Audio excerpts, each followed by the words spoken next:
So I'm not sure anything was resolved there. You just heard the confusion surrounding tomorrow's deadline on a new Chicago ward map. And now we speak with an organization known as the Chicago Advisory Redistricting Commission. They have blasted both the mayor and alderpeople for failing to allow an independent remap process. The map that they have proposed is called the People's Map, which is proposed wards that keep neighborhoods together, but it would result in a very high rate of turnover in City Council. And joining us to comment on the City Ward remap battle is MADELEINE DOUBEK, Executive Director of Change Illinois. MADELEINE DOUBEK, thanks for being back with us. So you put out a statement today, not mincing words, blaming the mayor for breaking a campaign promise to support an independent process. She did not get on board with your map. How big are the stakes here? Look, the stakes are very big. This is the foundation of the democracy for the city of Chicago, and the people deserve to have a voice and a vote, and they're not getting it from this council process that you've seen play out here. The People's Map creates 37 majority-minority wards, more than any other, and it was the first to create the Asian American majority ward. But beyond that, there were real people from the city of Chicago who had a stake and a voice in this process that was completely transparent.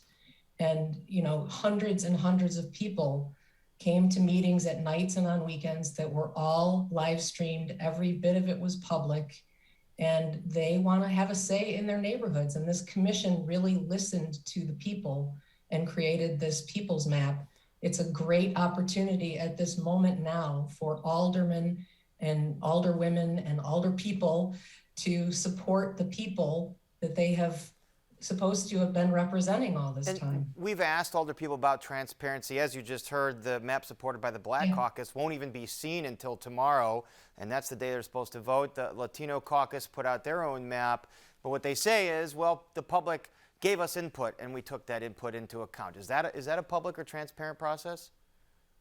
The fact that we have not seen a map yet is reprehensible. It's simply reprehensible. Not in the least transparent. Nothing about this process has been transparent. You know, as Alderman Villegas said, it's the worst transparency ever, and that's saying something given the years that this process was run by Ed Burke and Dick Mell. You know, the people deserve meaningful input. These wards do not belong to the alderpeople of the council. The wards belong to the people of the city of Chicago. They have participated in this process, and they deserve to have a vote. When members of the city council draw their own wards, they're rigging the system from its foundation, and they're suppressing the votes of the people.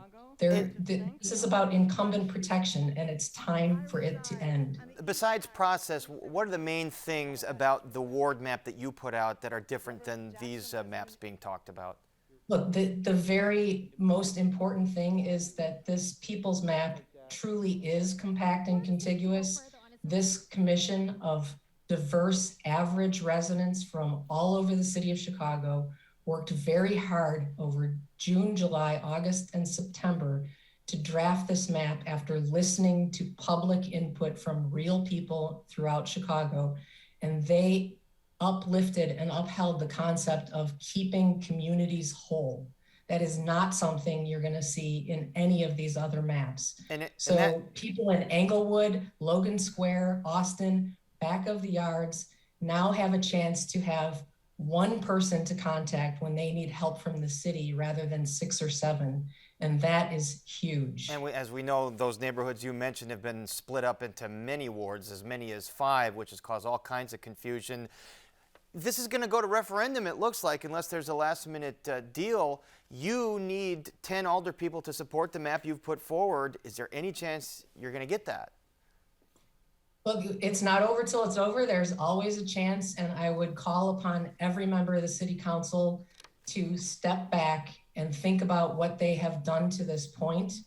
The mayor and many of these council members ran on promises of independent redistricting, doing things differently, ending the history of corruption in the city of Chicago, ending the Chicago way, and now is the chance for them to do that by supporting the people and the people's map.